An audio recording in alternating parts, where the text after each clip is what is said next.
Tomatoes நல்லா boil ஆகிடுச்சு. So அந்த பாயில்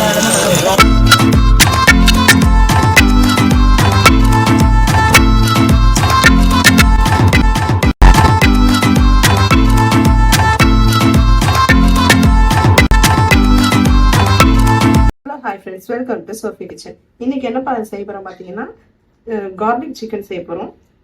அதுக்கு என்ன பண்ணலாம், ஃபஸ்ட்டு நான் போன்லெஸ் சிக்கன் எடுத்துருக்கேன்.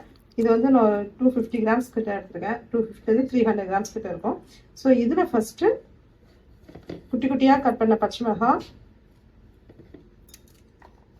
ஒரு அரை ஸ்பூன் போல மிளகுத்தூள்,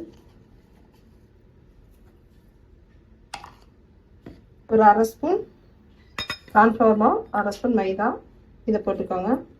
இதுக்கு தேவையான அளவுக்கு சால்ட், இது கூட ஒரு அரை ஸ்பூன் இஞ்சி பூண்டு பேஸ்ட் போட்டுக்கோங்க.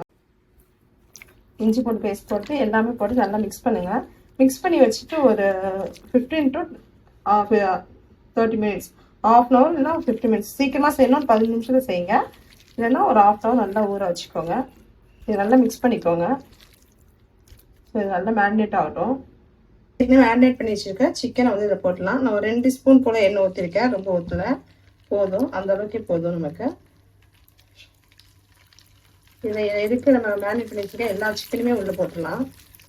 நீங்கள் இதை டீப் ஃப்ரை பண்ணாலும் பண்ணிக்கோங்க, ஆனால் இதெல்லாம் ஷாலோ ஃப்ரை பண்ணாலும் நல்லாயிருக்கும். ஆயில் கம்மியாக ஊற்றி செஞ்சால் நல்லது. எல்லா சிக்கனையும் இதை போட்டுக்கலாம். இது மாதிரி ஒரு பக்கம் நல்லா கலர் சேஞ்ச் ஆனோடனே அடுத்த பக்கம் திருப்பி போடுங்க. 2 பக்கமும் இதே மாதிரி கோல்டன் கலர் ப்ரௌன் ஆகணும். ஸ்டவ் வந்து சிம்மில் வச்சு வேக வைங்க. ஒரு 3 to 4 மினிட்ஸில் வெந்துடும். இதே மாதிரி 2 பக்கமும் கலர் சேஞ்ச் ஆகட்டும். திருப்பி போடுங்க. இப்போ பார்த்தீங்கன்னா சிக்கன் ஃபுல்லாக இது அழகாக கோல்டன் ப்ரௌனாக சேஞ்ச் ஆகிடுச்சு பார்த்தீங்களா. இப்போ இதில் வந்து ஒரு பெரிய ஸ்பூனுக்கு பட்டர் போட்டுக்கோங்க. இந்த பாருங்கள், இந்த பட்டர் நல்லா கொஞ்சம் மெல்ட் ஆகட்டும். சிக்கன் எல்லாம் அதே பேன்ல ஓரமாக வச்சுருங்க. இப்போ இந்த பட்டரில் வந்து நான் ஒரு பெரிய பூண்டை வந்து நல்லா குட்டி குட்டியாக கட் பண்ணிடுவேன். ஃபுல் சைஸ் பூண்டு, அதை தோல் எடுத்துட்டு சின்ன சின்னதாக கட் பண்ணியிருக்கேன். அதை இதில் போட்டுலாம்.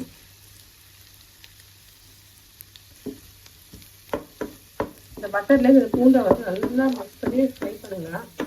அப்புறம் ஸ்மெல் சூப்பராக இருக்கும். உங்களுக்கு இன்னும் கொஞ்சம் எக்ஸ்ட்ரா பட்டர் வேணாலும் நீங்கள் ஆட் பண்ணிக்கலாம்.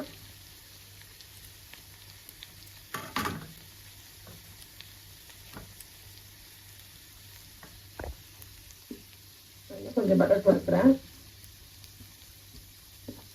ஸ்டவ் வந்து இந்த டைமில் வந்து சிம்மில் வச்சுருங்க, வேகமாக வைக்காதீங்க. ஏன்னா பக்கத்தில் இருக்க சிக்கன் ஃபுல்லாக கரிஞ்சு போயிடும். ஸோ அதனால் சிம்மில் வச்சுக்கோங்க. உங்களுக்கு ஒருவேளை பேன் சின்னதாக இருக்குது, உங்களால் அந்த சிக்கனோட இந்த பூண்டை போட்டு மிக்ஸ் பண்ண முடியல அப்படின்னா நீங்கள் சிக்கனை எடுத்து தனியாக வச்சுக்கோங்க. வச்சுட்டு இது மாதிரி தான் நீங்கள் மிக்ஸ் பண்ணலாம்.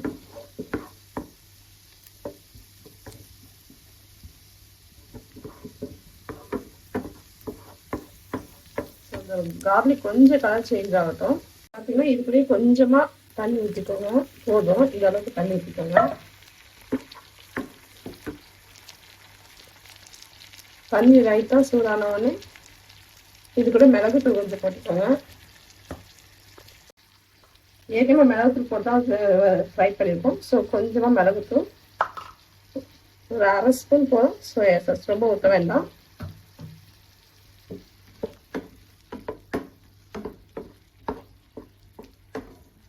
இப்போ சிக்கனோடு சேர்த்து எல்லாமே நல்லா மிக்ஸ் பண்ணுங்க. இப்போ வந்து ஒரு அரை ஸ்பூன் போல கார்ன்ஃப்ளவர் மாவை தண்ணியில் கலந்து இதை ஊற்றிடுங்க. இப்போ இதோட கார்ன்ஃப்ளவர் மாவு தண்ணியில் கலந்து வச்சுருக்கோம் பார்த்தீங்களா, அதை பற்றி ஊற்றிடுங்க. ஒரு 1/4 கிளாஸ் தண்ணி எடுத்துக்கோங்க. அதில் அரை ஸ்பூன் மாவு போட்டுட்டு சின்ன ஸ்பூனுக்கு எடுத்துக்கோங்க. இதில் போட்டு நல்லா கலந்து விடுங்க. இப்போ இது கூட என்ன பண்ணுறீங்கன்னா, ஸ்ப்ரிங் ஆனியன் கட் பண்ணி வச்சுருக்கிறதுல லீஃப் மட்டும் போட்டுக்கோங்க.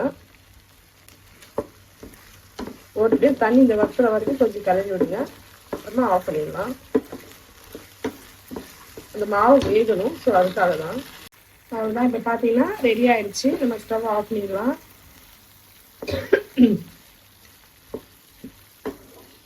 இது மேலே ஸ்ப்ரிங் ஆனியன் எல்லாம் நம்ம போட்டிருக்கோம். ஸோ சாப்பிடும்போது அவ்வளோ டேஸ்ட்டாக இருக்கும். இப்போ ஸ்டவ் ஆஃப் பண்ணிடலாம். ஆஃப் பண்ணிட்டு சர்வ் ரொம்ப இந்த வீடியோ பிடிச்சா லைக் பண்ணுங்கள், ஷேர் பண்ணுங்கள், கமெண்ட் பண்ணுங்கள். மறக்காமல் பக்கத்தில் இருக்க பெல் ஐக்கானை கிளிக் பண்ணுங்கள். அப்போ தான் நான் போகிற எல்லா வீடியோஸுமே உங்களுக்கு உடனே வரும். தேங்க்யூ ஃபார் வாட்சிங்.